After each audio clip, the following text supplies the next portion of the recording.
I think the reason that I am so passionate about financial crimes is because most of these victims lose everything that they have. Money began leaving Eric's account on the 23rd of September and continued until the 2nd of October. He would go to the ATM, withdraw $10,000, $15,000, $20,000 out of his ATM. He must have been under tremendous stress to be able to be doing these things in the middle of the night. So he knew something was going wrong.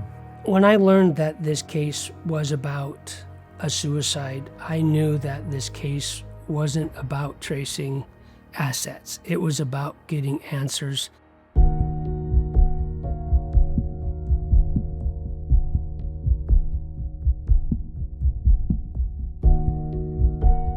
I'm Detective Ken Scott with the Spokane County Sheriff's Office. My name is Detective Michael Drapo. I work for Spokane County Sheriff's Office.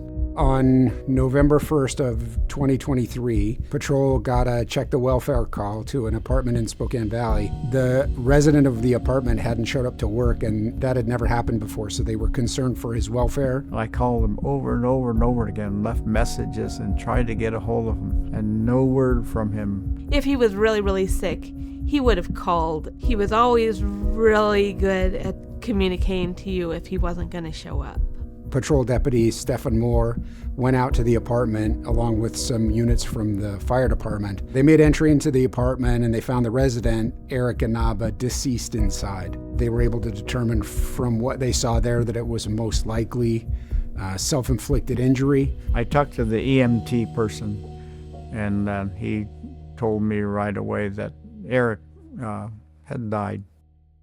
I met with Fred Inaba, and he told me that there was $256,000 had been transferred out of Eric's accounts.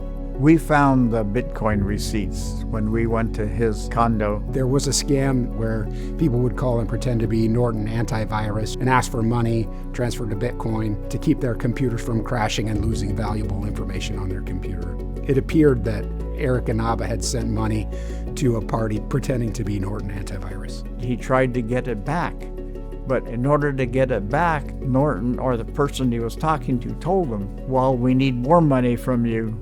You know, they just kept on sucking him in.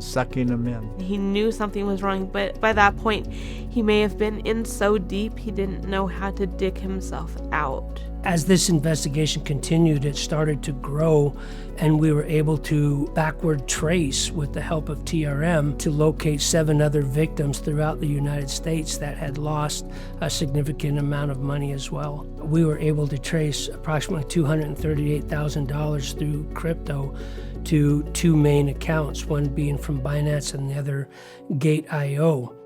It was about a year case between the time that I got a call from Detective Drapo to the time that I returned the money to all of the victims and had more answers for Eric's father.